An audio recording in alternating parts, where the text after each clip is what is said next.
Well, good afternoon, ladies and gentlemen. Thank you very much for being here today. It is my pleasure to introduce Secretary of Defense Lloyd Austin III. The Secretary will deliver some opening remarks and then he'll have time to take a few questions. Please note, I will moderate those questions and call on journalists. Mr. Secretary, over to you, sir. Thanks, Patrick. Good afternoon, everyone.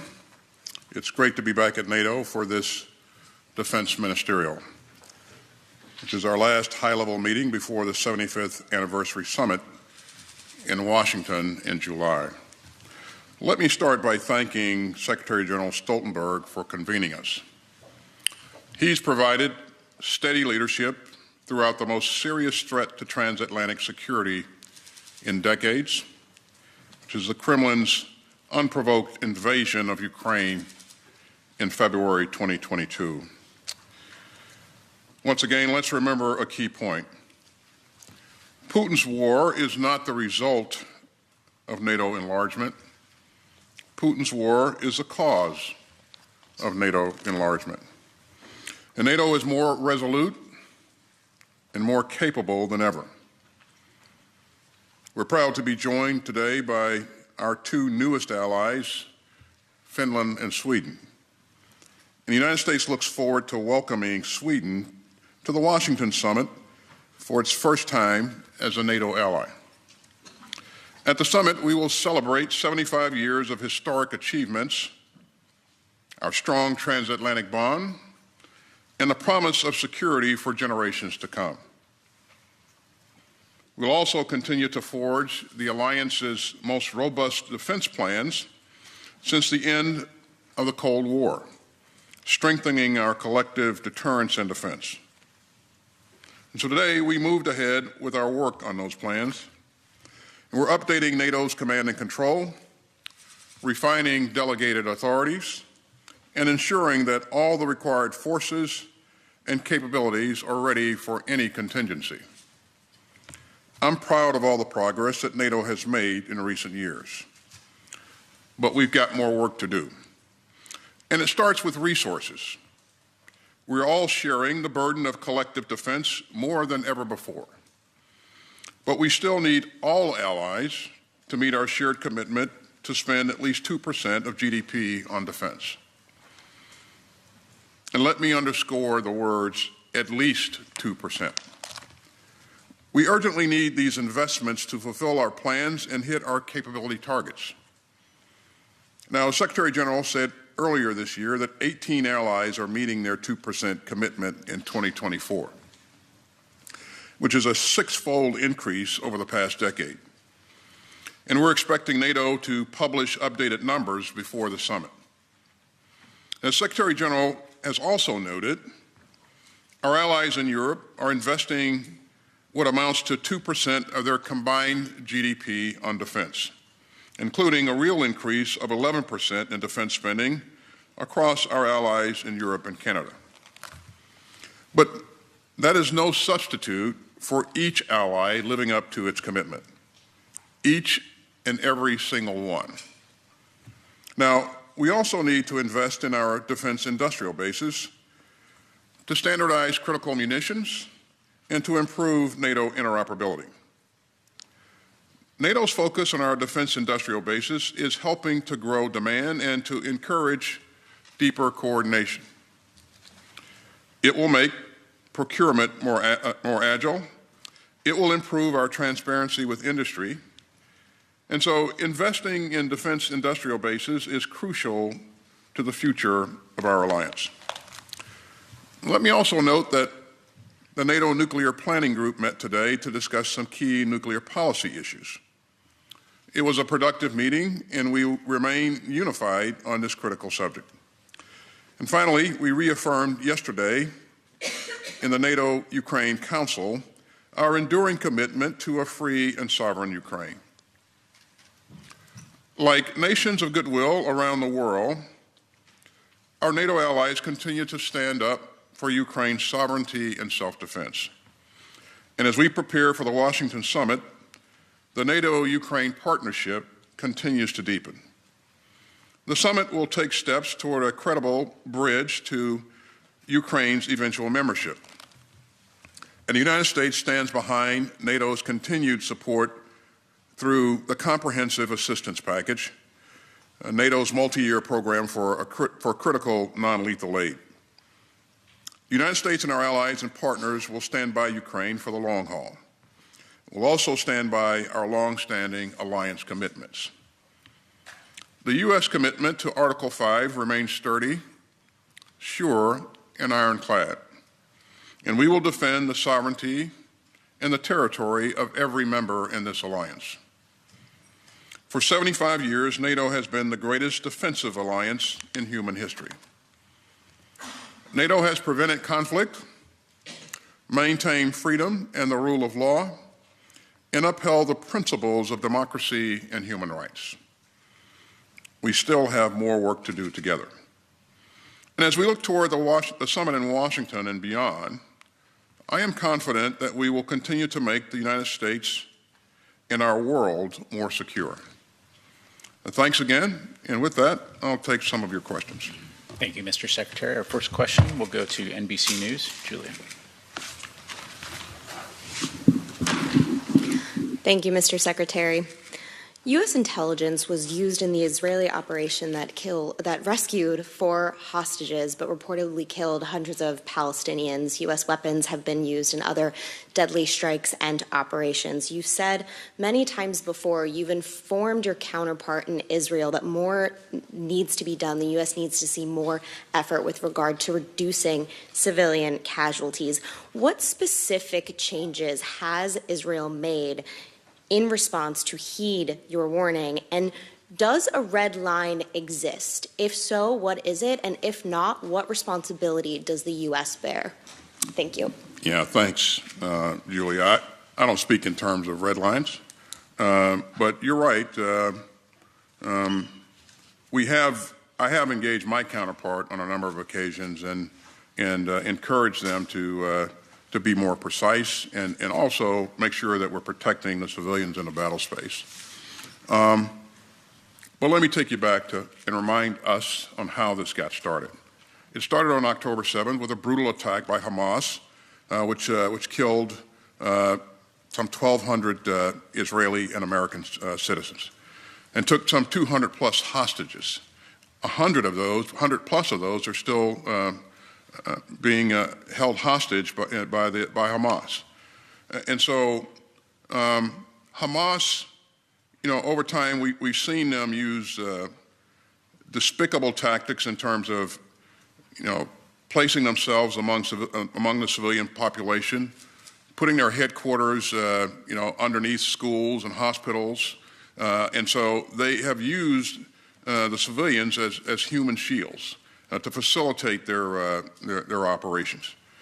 But having said that, you've also heard me say that Israel has to do everything it can to minimize the number of civilian casualties in the battle space, and the number of casualties has been far too high. You've also heard me say that accomplishing your goals and objectives and protecting civilians in the battle space are not mutually exclusive. Both can be done and should be done. And protecting civilians, in my view, is a strategic imperative, because at some point in time, we have to make sure that we are separating the Palestinian people from Hamas, the terrorist organization. They are not one and the same, and everyone knows that, but we want to make sure that we're doing the right things to not only move them out of the battle space if operations are being conducted there, but also provide humanitarian assistance to them so that they can survive. So they have made changes. Israel has made changes as over time, but again, casualty rates have been far too high. Well, there are a number of things, and I certainly don't want to detail all those things now, but again, the results are that we still see a number of civilian casualties in the battle space. Okay, next question will go to Agency France Presse, to Max. Hello, Mr. Secretary. Max Laney, AFP. 2 questions. Yesterday, President Biden mentioned that there were commitments from 5 countries to provide Patriot systems for Ukraine. Can you give more details on which countries he's talking about? And then secondly, Russian President Vladimir Putin today outlined his so-called peace demands for Ukraine, which was withdrawing from territory Russia claims and withdrawing its bid to join NATO. What's your response to those demands from Putin? Thank you.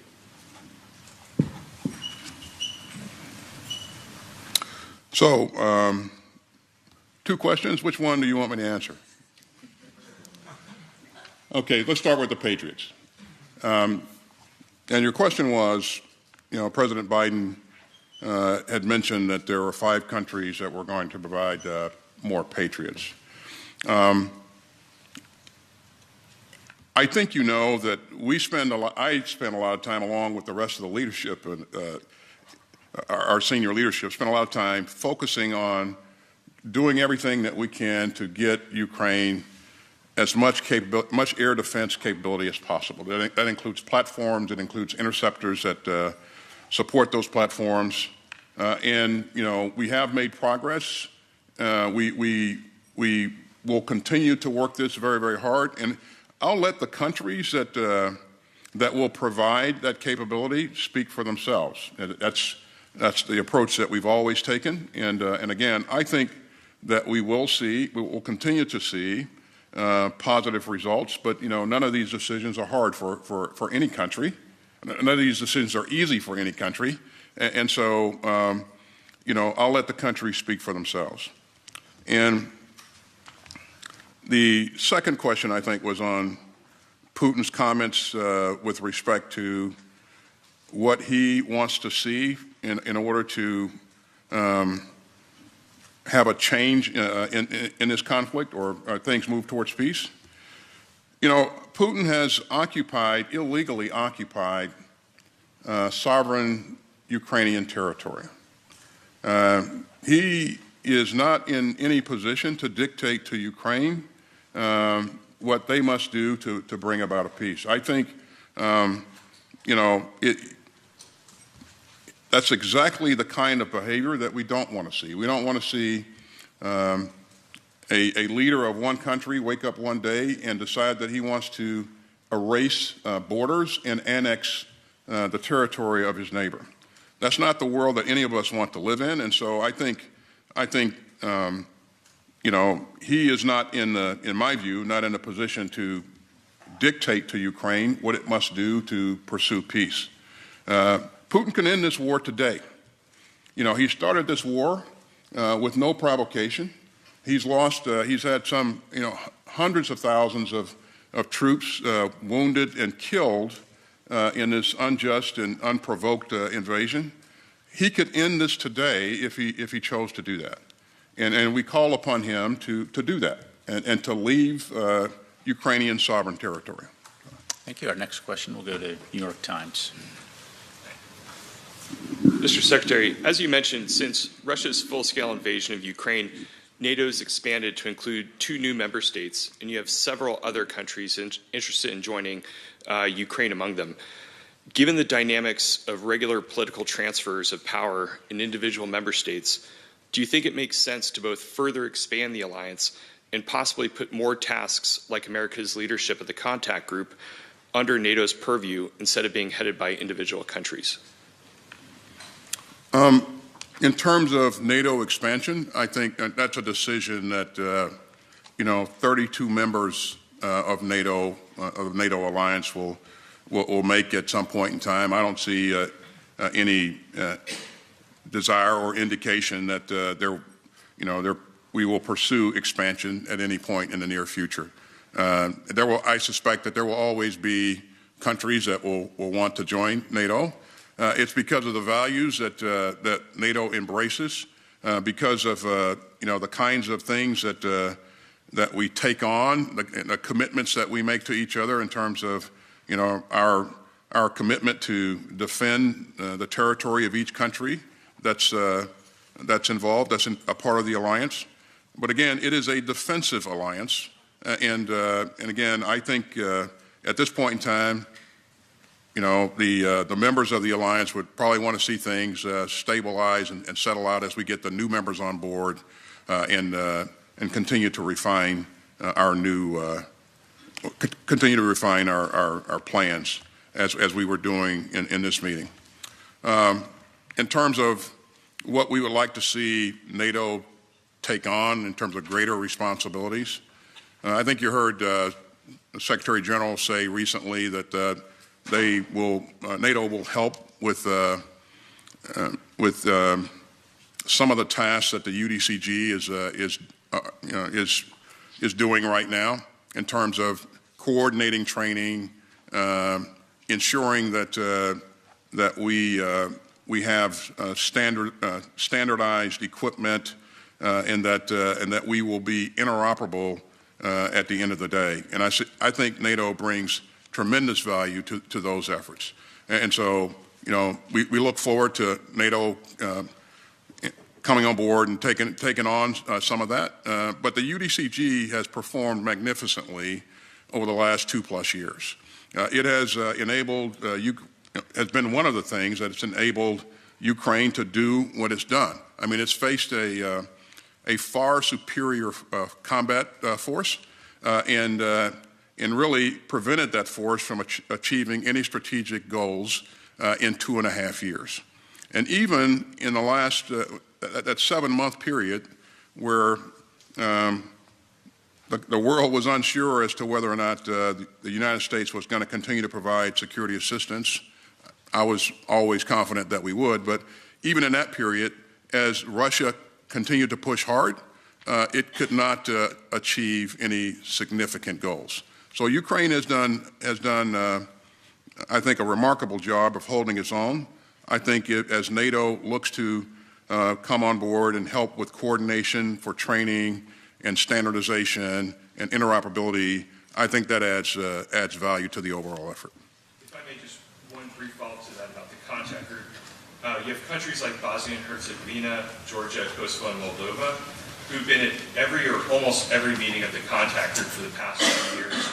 Have they or others in the group proved to you that they're ready for NATO membership, or possibly to be given major non-NATO ally status with the United States? Well, that's as you know, John, there's a process that there are conditions that countries have to meet in order to become a member of NATO, and that's a pretty well-defined process. And so, I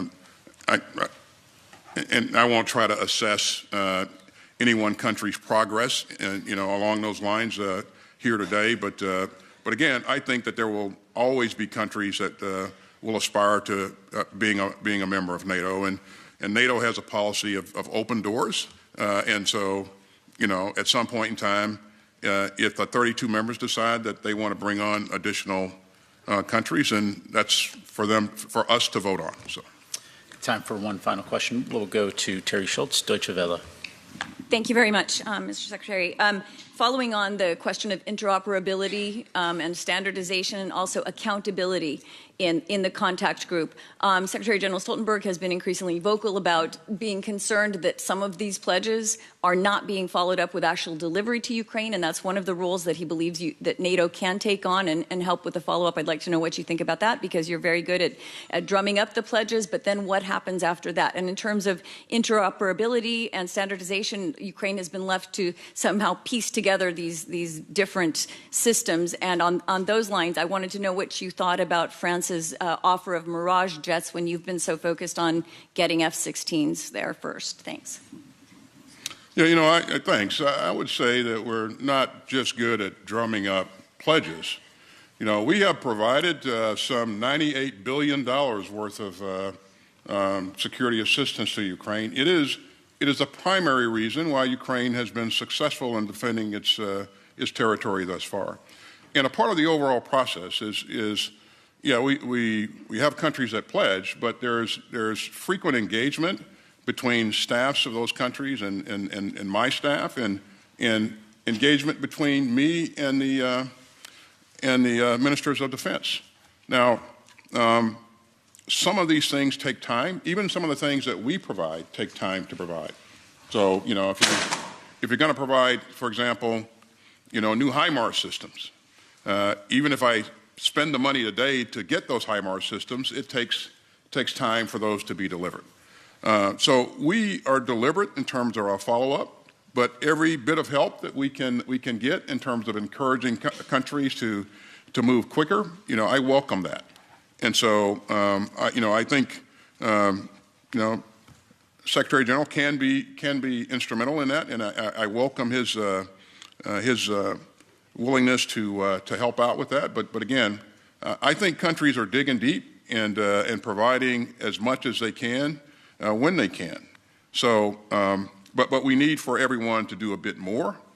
We're at a pretty key point in this fight, and Ukraine has done very, very well. They have to, going forward, they have to reconstitute some of their combat capability, bring on more, enlist more forces, equip those forces, and then make sure that, with all of the ammunition and materials that we're providing, that those things are flowing to the right place as well. So. And interoperability on the Mirage? Well, we're working hard to get Ukraine an F-16 capability this summer, and I think I'm optimistic that that will happen.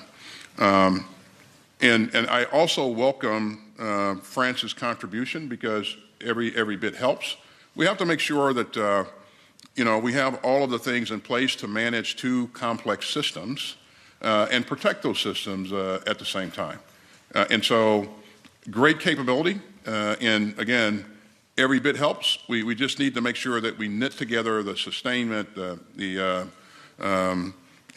make sure that those systems are interoperable as used in Ukraine. And I'm sure that once the training is complete and once all of the coordination has been done, we'll see some good results. But every little bit helps. Ladies and Thanks, gentlemen, everybody. That concludes our press briefing. Thanks for being here today. Thank you, sir.